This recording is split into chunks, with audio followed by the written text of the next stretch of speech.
Sobat Antara, pelaksanaan Pilkada 2024 menyisakan berbagai macam persoalan. Hal itu bisa terlihat dari banyaknya gugatan yang diajukan ke Mahkamah Konstitusi. Pada 24 Februari 2025 kemarin, MK telah memutuskan terdapat 24 daerah yang harus melakukan pemungutan suara ulang atau PSU. Dari 24 daerah itu, terdapat 14 daerah yang harus melakukan PSU di seluruh tempat pemungutan suara. Ini juga menjadi persoalan dan pertanyaan bagaimana masyarakat memaknai PSU itu sendiri. Karena PSU juga memberikan beban anggaran bagi daerah, lalu kemudian PSU juga ternyata ada persoalan dari Pilkada 2024 yang kemudian harus dilakukan PSU. Di sini bersama saya Imam Budi Laksono dalam program Bidik, Bincang Cerdas Sosial dan Politik, kupas isu hangat di tengah masyarakat. Saat ini sudah hadir bersama saya manajer riset Populi Center, Mas Dimas Ramadan. Apa kabar, Mas? Alhamdulillah baik. Ya, tadi sudah saya singgung di awal terkait pelaksanaan PSU di Pilkada 2024. Ada 24 daerah yang harus melakukan PSU nih, Mas, dan 14 diantaranya PSU ulang di seluruh TPS. Menurut Mas Dimas sendiri, bagaimana pandangannya terkait PSU itu sendiri sih?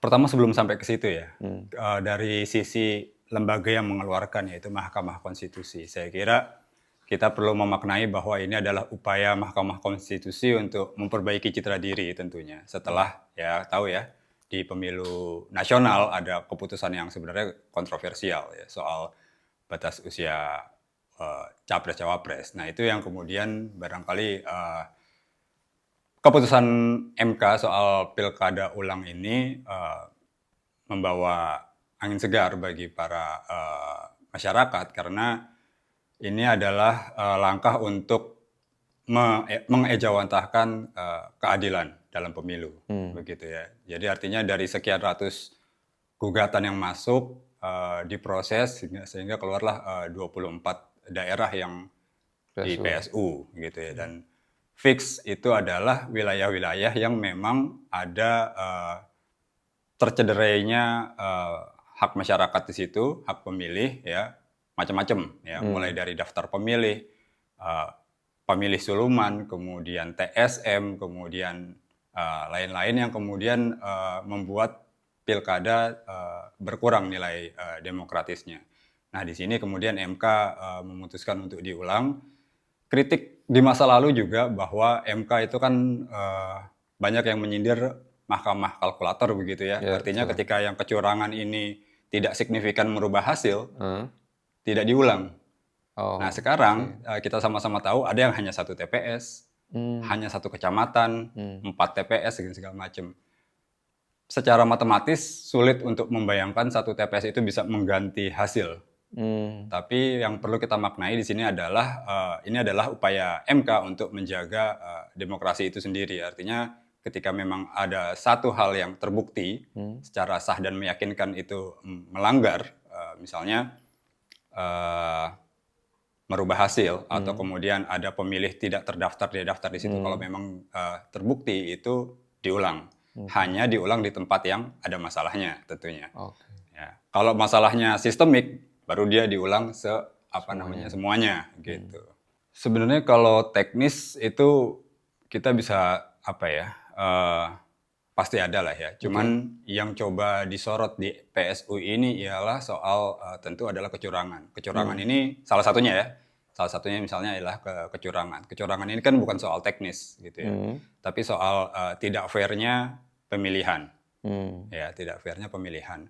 Dalam konteks TSM di Mahakam Ulu dan di Serang kalau nggak salah, itu PSU dilakukan karena ada penggiringan ya. Kalau di Serang itu kepala desa, kalau di Mahakam Ulu itu kontrak politik, menjanjikan uang dan segala macam.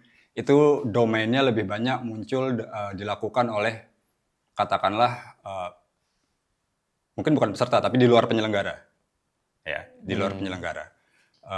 itu yang kemudian mengurangi nilai keadilan dalam pemilu.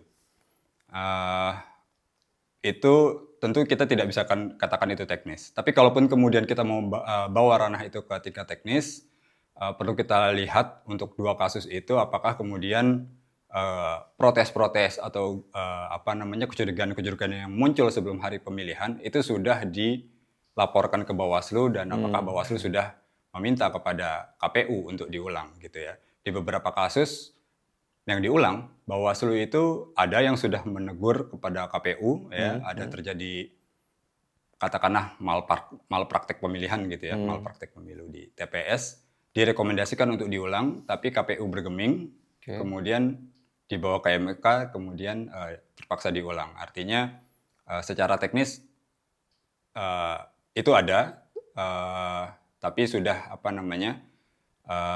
wilayahnya ada di wilayah penyelenggara. Upaya-upaya untuk memperbaikinya sudah dilakukan oleh Bawaslu, tapi KPU tidak. Itu kan tadi sempat disinggung terkait pelanggaran pilkada yang dilakukan oleh kontestan. Yang kayak misalnya tadi kasus yang di Serang kan ada mobilisasi lah ya, mobilisasi masyarakat untuk memilih gitu. Nah itu kan satu case yang lain ada lagi nggak sih yang sebenarnya itu menjadi kesalahan fatal yang bisa kemudian menyebabkan pilkada itu tercederai gitu, misalnya money politik kah, kayak gitu. Iya, memang money politik ini agak unik, Mam. Jadi bisa dirasakan, tapi agak susah dibuktikan.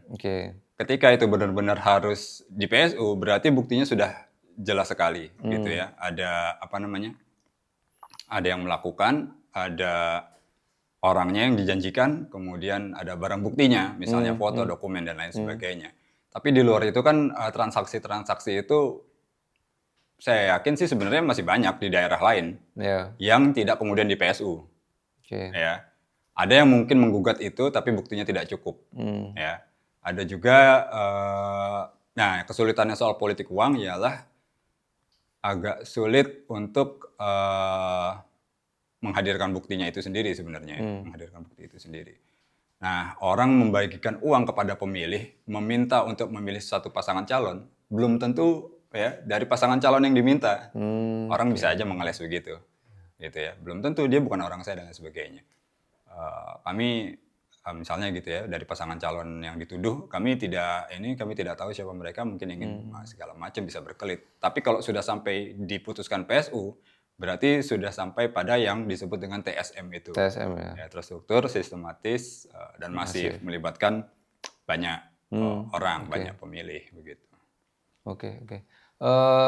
Sebenarnya kan banyak persoalan juga yang dihadapi di situ ya, Mas. Sebenarnya apa sih yang bisa dilakukan ke depannya nih nanti ketika PSU itu berjalan, lalu kemudian penyelenggaraannya tidak terjadi seperti yang dilakukan pas pilkada kemarin? Tentu case-nya nanti berbeda-beda. Ada yang PSU yang calonnya didiskualifikasi oleh MK.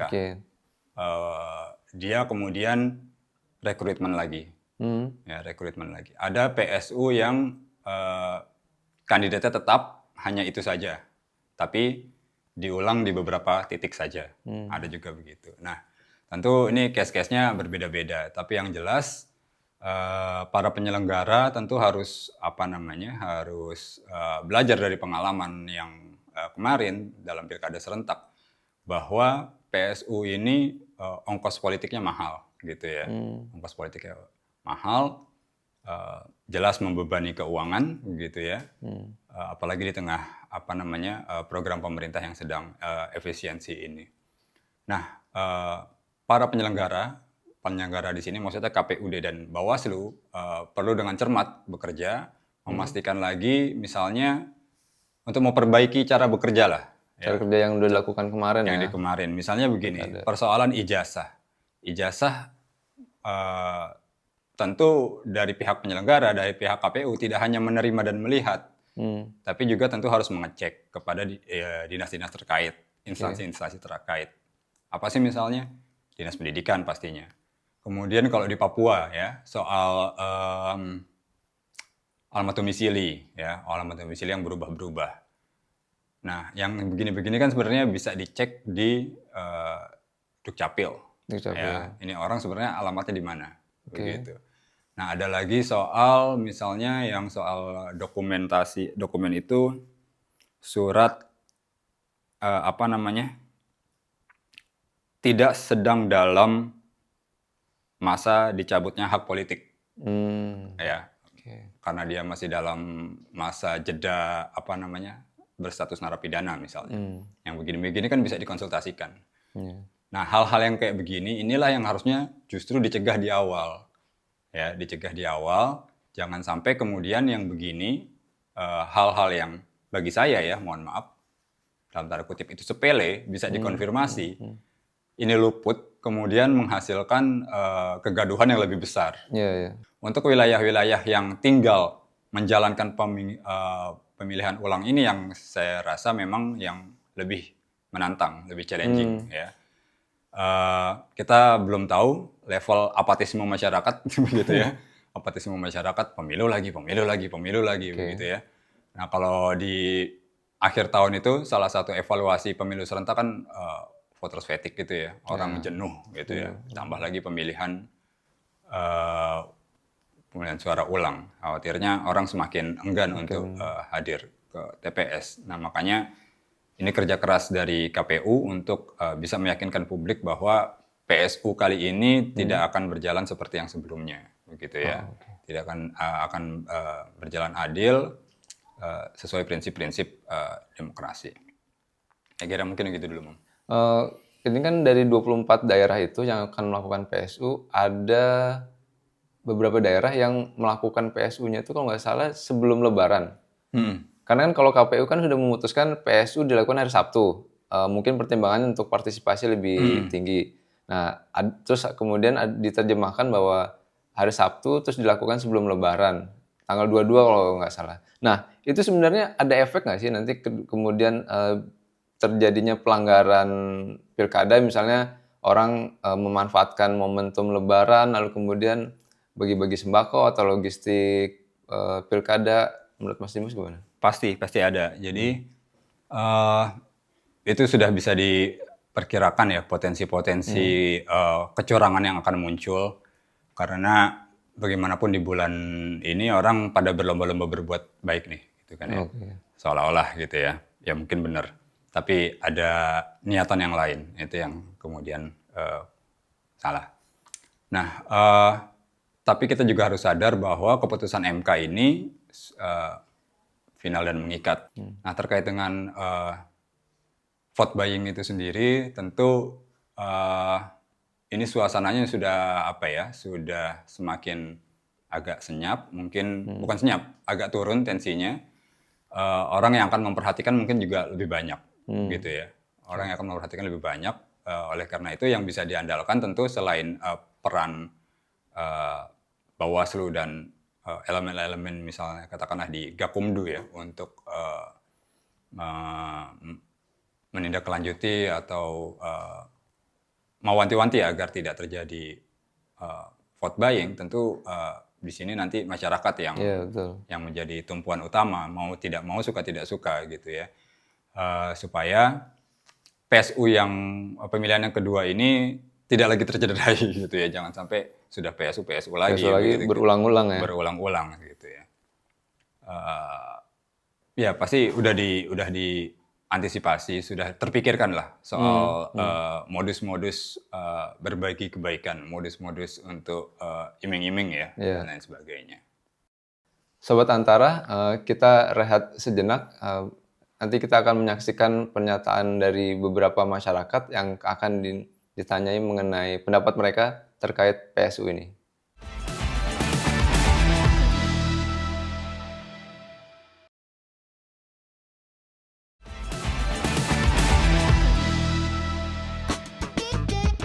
Agak sedikit pusing sih yang lihat berita-berita kayak gitu ya. Harusnya kan kalau ngadain ulang lagi ada anggaran lagi yang dikeluarkan, sementara pemerintah lagi ada efisiensi begini kan, udahlah mereka gambring aja.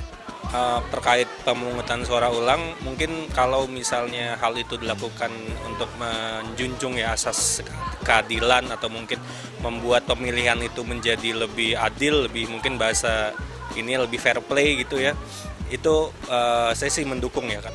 Kalau misalkan ada di daerahku juga aku mau ikutan, apalagi memang untuk misalkan ada kecurangan atau ada hal-hal lain yang mengharuskan untuk PSU, tapi secara jelas aku setuju-setuju aja sama PSU. Ya, Mas Dimas, tadi kan kita sudah sempat menyaksikan terkait PSU yang pandangan dari masyarakat. Ada yang pro, ada yang kontra, cuman lebih banyak mereka sangat antusias untuk mereka menyalurkan suaranya dalam PSU. Menurut Mas Dimas gimana melihat itu? Ya, tentu ini patut disyukuri ya bahwa antusiasme masyarakat masih tinggi dan itu memang yang kita harapkan. Tinggal bagaimana kesiapan menuju penyelenggaraan PSU itu sendiri, gitu ya. Memang kemudian kemampuan finansial di antar wilayah yang melakukan PSU itu berbeda-beda. Ya. Data terakhir itu kalau dari kata Mendagri berapa? Mungkin 1 triliun atau berapa? 719 miliar seluruh daerah. Seluruh daerah, baik yang pemilihan parsial maupun keseluruhan. Iya. Baik yang tinggal melaksanakan pemilihan ulang maupun harus rekrutmen lagi segala macam. Petugasnya ya. Minus kampanye kalau nggak salah, tapi kalau nggak Iya, salah. iya betul. Minus kampanye. Tahapan kampanyenya nggak ada. DPT masih menggunakan yang kemarin. Nah, terkait dengan masalah kemampuan wilayah untuk menyelenggarakan PSU, dari Kemendagri sudah memberikan sinyal bahwa nanti bentuknya kira-kira, saya lupa dari Bawaslu Pak Mendagri soal cost sharing gitu ya. Oh, Cost Mendagri sharing. kemarin. Jadi para KPUD ini kan pembiayaan waktu kemarin, pembiayaannya itu kan sebagian dari APBN, sebagian dari APBD. Ya. Nah, ada yang sudah dikembalikan, ada yang belum. Nah, bagi yang PSU tentu belum dikembalikan. Kalau masih ada sisa, akan dari situ kemungkinan, kemudian sharing dari tingkat provinsi. Betul. Kemungkinan gitu ya. Nanti ditarik dari provinsi.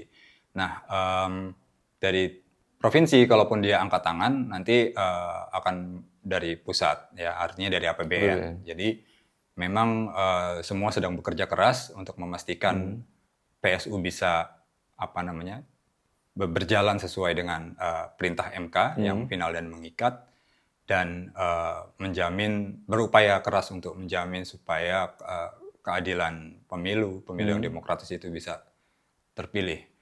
Nah, tentu masih ada di antara kita yang merasa skeptis ya. Aduh, uang segitu. Gitu terlalu banyak lah pemborosan kalau itu dipakai buat ini, buat itu kan kayaknya oke gitu kan. Nah, satu hal yang pasti yang saya dengar itu bahwa anggaran untuk melakukan PSU itu tidak menyentuh pos-pos pelayanan dasar, ya, pos-pos pendidikan, kesehatan gitu, itu nggak ngambil dari situ. Walaupun kemudian ya memang ada yang dikorbankan, misalnya pembangunan infrastruktur dan lain sebagainya, gitu ya. Tapi untuk pelayanan dasar itu nggak akan disentuh, sehingga kebutuhan mendasar itu tetap berjalan, begitu.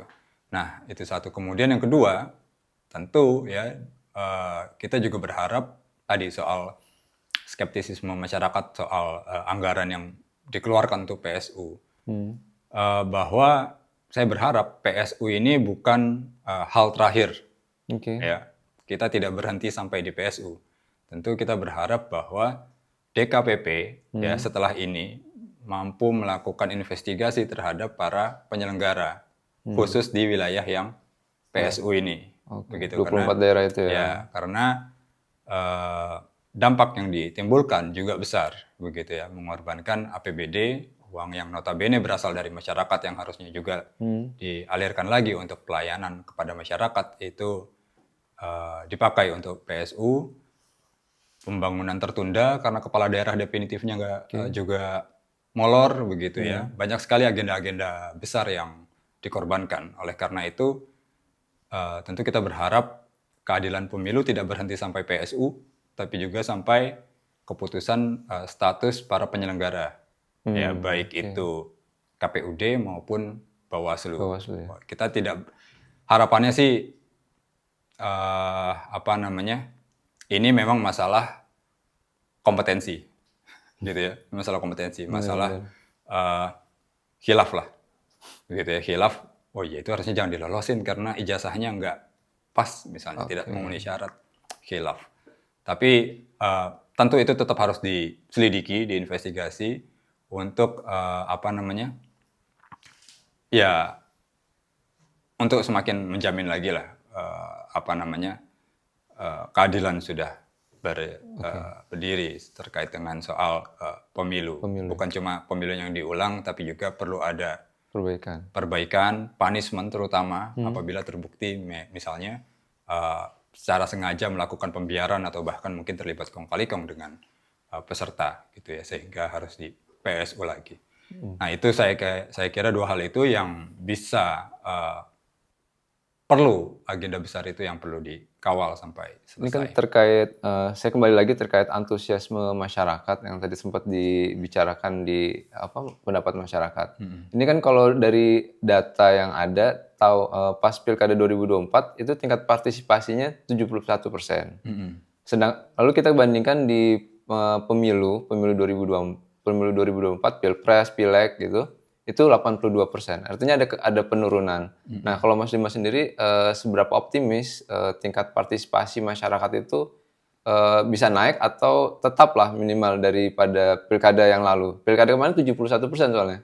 Kayak gitu. Seberapa optimis Mas Dimas? 71% itu rata-rata nasional. Rata-rata nasional. Data dari KPU itu. Ya itu sebenarnya moderat lah. Moderat. Nggak Oke. dibilang kurang dari pemilu nasional iya, tapi dibilang rendah juga ya batas aman lah gitu ya sebenarnya. Nah itu memang kemudian yang menjadi target bahwa di tiap PSU yang melakukan wilayah yang melakukan PSU, target minimalnya ialah melampaui rata-rata nasional yang 70 sekian itu. Nah ya itu memang apa ya tantangannya ya untuk para penyelenggara, tingkat partisipasi yang menurun. Saya sih kalau tadi melihat Vox Pop tadi cukup optimis lah gitu ya. Cukup optimis bahwa ini dilakukan di hari libur, di bulan baik begitu ya. Masyarakat juga mungkin punya ini sendiri untuk apa namanya pemaknaan sendiri bahwa mencoblos ini bagian dari sebuah kebaikan begitu kira-kira. Kemudian ya tentu ini perlu ditunjang dengan usaha-usaha yang juga ekstra keras Semua gitu pihak ya, semua pihak. Dari kalau KPU sebenarnya lebih terutama dari peserta sih. Karena bagaimanapun yang membutuhkan pemilih itu pada akhirnya adalah peserta. Iya. Baik pasangan calon maupun partai politik begitu ya. Dukungan dari pemilih itu akan menentukan seberapa tinggi derajat legitimasi dia ketika misalnya dia menang. Begitu ya. Mau seberapa bangga sih kita kalau menang misalnya 30% dari DPT gitu kan, kita nggak malu lah ya kalau cuma 30. Bukan cuma malu tapi legitimasi keabsahannya juga dipertanyakan. Oleh karena itu memang kemudian kita berharap betul pada baik penyelenggara maupun peserta untuk bisa mempersuasi pemilih lebih keras lagi lah kira-kira gitu, lebih giat lagi lah. Lebih giat lagi ya. Oke.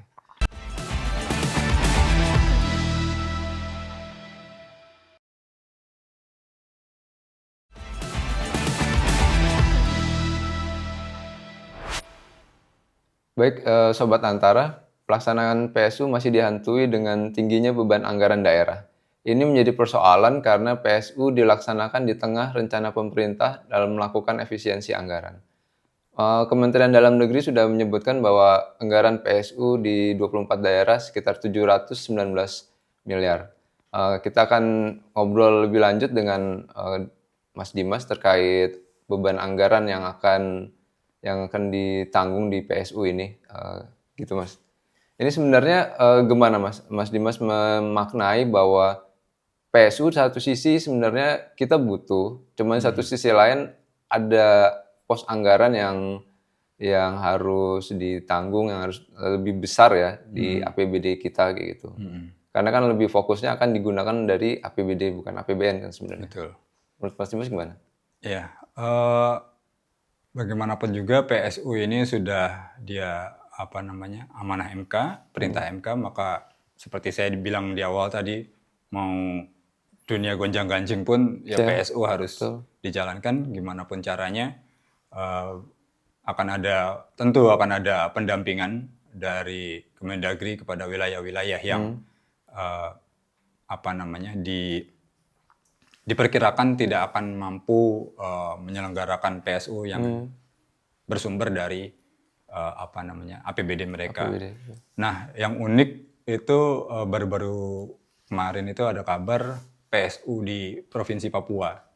Dia perkiraan pelaksanaannya itu biayanya melebihi dari pilkada serentak kemarin. Gitu. Jadi kalau kemarin katakanlah segini, untuk pilkada serentak PSU-nya jadi segini. Double ya? Jadi lebih tinggi gitu kan. Kemudian publik bertanya-tanya nih kira-kira kenapa? Oh ternyata bahwa kalau sebelumnya itu PSU-nya sharing cost dengan kabupaten kota, ya kan. Nah, sekarang provinsi sendiri, nggak seluruh kabupaten kota di Papua kemudian melakukan PSU gitu. Jadi memang bebannya beban tunggal nih untuk yang Papua, sehingga mungkin lebih berat dibandingkan kabupaten dan kota. Tapi itu pun dari pihak KPU provinsi itu sedang berupaya untuk lebih merasionalisasikan lagi. Ya, itu baru sekedar usulan, tentu masih digodok lagi. Saya berharap sih perencanaannya itu baik, ya, jangan sampai terjebak pada kata efisiensi kemudian mengorbankan yang lain-lain di dalam hal tahapan PSU ya. Misalnya tadi harusnya dicek soal dokumen, dananya nggak ada. Aduh, gimana? Mau melakukan PSU, logistiknya belum dikirim, nggak ada dana gitu kan. Jadi ya, percuma kita melakukan PSU kalau kemudian perencanaannya juga kurang baik, kurang maksimal. Nah, sementara untuk di wilayah kabupaten kota tentu itu juga sudah tim dari Dagri juga akan melakukan pendampingan. Terakhir yang saya dengar ya itu bahwa secara prinsip akan dilakukan cost sharing. Kabupaten kota yang melakukan PSU akan mengambil ya mendapatkan bantuan dari KPUD provinsi yang mendapatkan hibah dari pemerintah provinsi. Nah, dan kemudian sebisa mungkin tidak menyentuh pos pelayanan dasar seperti kesehatan dan pendidikan. Nah, dengan cara itu mudah-mudahan PSU kita bisa berjalan lancar di tengah keterbatasan gitu ya. Mungkin kalau bisa dilakukan subsidi bagus juga tuh. Ya misalnya Serang disubsidi sama Kabupaten Tangerang yang ke PSU. Kan nggak ada PSU tuh Tangerang tuh. Belum pernah ada sih ya? Belum pernah ada. Saya nggak tahu mekanisme keuangan negaranya seperti apa. Tapi kalau dari provinsi ke kabupaten itu kan hibah. Boleh nggak kalau antar kabupaten atau antar kota ini melakukan hibah? Kan harusnya. Ya nggak tahu. Cuman hibah dalam satu provinsi yang sama, misalnya dari Kabupaten Tangerang ke Serang misalnya. Ya. Bisa jadi format. Ya nanti mungkin sudah dipikirkan juga sama Dagri. Nanti kita lihat bagaimana ininya pelaksanaan soal itu. Tapi itu akan sangat-sangat membantu ya, karena lebih banyak sebenarnya daerah yang tidak PSU daripada daerah yang PSU. Kan kira-kira begitu. Kalau bisa sharing hibah antar kabupaten kota yang lebih setara, itu akan sangat membantu. Walaupun kalau dia kembalikan lagi ke APBN bantunya sama juga sebenarnya. Ya kan, cuma lebih cepat aja. Lebih cepat ya. Perpindahan uangnya lebih cepat. Jadi karena satu provinsi. Mungkin begitu ya. Jadi Tangerang misalnya yang sudah selesai pilkada mengembalikan kepada Pemkot mungkin juga nanti mengembalikan kepada APBN baru disalurkan ke Serang. Atau lewat provinsi dulu baru ke Serang.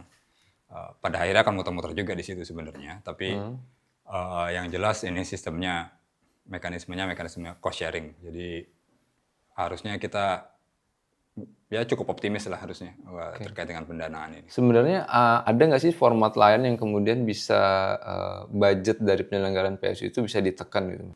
Sebenarnya mungkin yang sudah diantisipasi di awal tahapan kampanye ya. Tahapan kampanye. Tahapan kampanye itu kalau pilkada serentak kemarin hampir ya semuanya lah itu ada yang namanya diskusi publik misalnya begitu ya.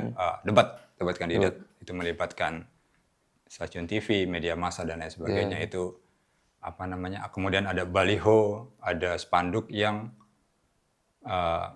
mungkin dikeluarkan juga oleh KPUD begitu ya, dalam rangka tentu adalah sosialisasi pengenalan terhadap kandidat. Nah, untuk wilayah yang kandidatnya tetap kan ini sebenarnya nggak perlu gitu ya, itu bisa apa namanya, bisa ini. Tapi hal-hal yang sifatnya fix itu tidak terhindarkan.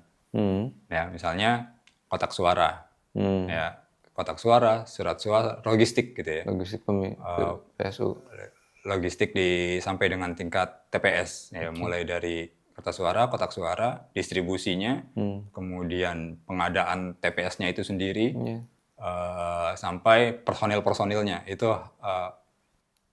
istilah kata fixed cost gitu ya, itu yang mungkin tidak bisa tidak bisa dikurang-kurangin lagi begitu, nggak bisa dikurang-kurangin lagi. Kalau calonnya sama, itu agak mending kalau ada surat suara yang tidak terpakai. Tapi harusnya sih udah dihancurin harusnya. Ya, yang kemarin karena ya. aturannya memang harus Dihancurin ya. Artinya akan ada pengadaan lagi begitu. Paling yang masih ada kotaknya kan.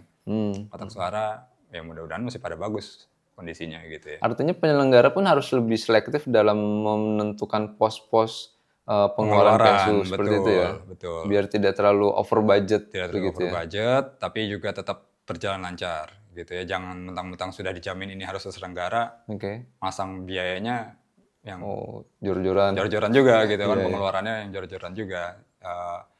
Karena itu nanti akan jadi salah satu penilaian soal manajemen pengelolaan keuangan KPU, itu salah satu yang dievaluasi sebenarnya nanti baik oleh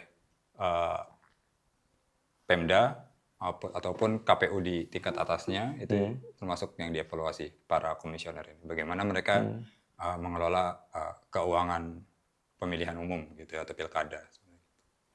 Kalau dari Populi sendiri ini ada nggak sih Mas data bahwa ini daerah yang kuat APBD-nya lalu kemudian nggak masalah untuk melakukan PSU. Ternyata ada daerah yang dalam tanda kutip APBD-nya kurang gitu, lalu kemudian harus mendapatkan bantuan dari APBN kayak gitu. Ada nggak sih dari penelitian dari Populi sendiri itu daerah-daerah mana aja gitu yang perlu? Spesifik soal itu sih nggak ada gitu ya. Cuman mungkin kalau membuat perkiraan tentu bisa. Misalnya di wilayah Pulau Jawa, secara di atas kertas harusnya sih mereka bisa. Ya. Aman APBD-nya. Aman harusnya ya.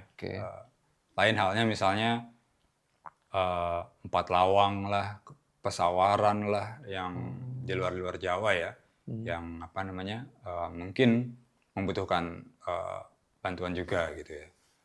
Di luar itu perkiraan kita bisa dari soal APBD, penerimaan APBD per tahun gitu ya. Kayak Papua ya tentu penerimaannya besar karena ada dana otonomi khusus dan lain sebagainya. Tapi terus terang saya nggak punya data pasti, tapi kita percaya Kemendagri dan KPU RI ya, bisa mengelola soal kesiapan kesiapan KPUD untuk menyelenggarakan PSU gitu. Ini kita sudah merangkum semua diskusi soal PSU nih Mas. Kalau dari Mas Dimas sendiri sebenarnya poin penting dari penyelenggaraan PSU ini tadi kan sempat disinggung soal potensi pelanggaran, lalu kemudian beban anggaran dari PSU itu sendiri, lalu kemudian tingkat partisipasi. Dari semua ini sebenarnya poin pentingnya apa sih dari PSU ini? Pertama mungkin secara prinsip bahwa sekali lagi PSU dilakukan bukan tanpa alasan. Ya, ini dilakukan untuk memastikan adanya keadilan pemilu. Nah, keadilan pemilu ini menjadi penting karena dalam demokrasi hak pilih itu ada di masyarakat, ada di rakyat, dan dalam demokrasi rakyat yang berdaulat. Sudah menjadi tanggung jawab pemerintah untuk memastikan kedaulatan ini tetap terjaga dengan cara menyelenggarakan pemilu yang adil. Nah, terkait dengan PSU ini sendiri, harapan yang utama tentu tidak ada lagi PSU Oke. ya, sudah di PSU lagi begitu ya. Oleh karena itu pengawasannya perlu diperketat, terutama Bawaslu ya. Kemudian juga kalau Bawaslu mengawasi KPU, yang mengawasi Bawaslu siapa? Di KPP. Bisa. Itu masyarakat gitu Oh, ya. masyarakat. Masyarakat. Jadi masyarakat juga mudah-mudahan masih punya energi Oke. ya untuk bisa mengikuti PSU, termasuk juga mengawasi gitu ya. Mengawasi penyelenggara baik Bawaslu maupun KPU. Terakhir di final tentu DKPP gitu ya. DKPP kita harapkan bisa mengambil tindakan ketika PSU sudah selesai, calon sudah ditetapkan siapa yang menang, segala urusan sudah selesai, DKPP perlu untuk turun tangan ya, memanggil para jajaran KPU Bawaslu di wilayah PSU. Sobat Antara, PSU yang membebani anggaran negara seharusnya dapat dicegah apabila penyelenggaraan Pilkada 2024 nihil pelanggaran. Integritas penyelenggara, partisipasi publik menjadi kunci suksesnya pesta demokrasi. Sampai jumpa kembali dengan saya, Imam Budi Laksono, dalam episode berikutnya. Salam bidik. Terima kasih, Mas Dimas.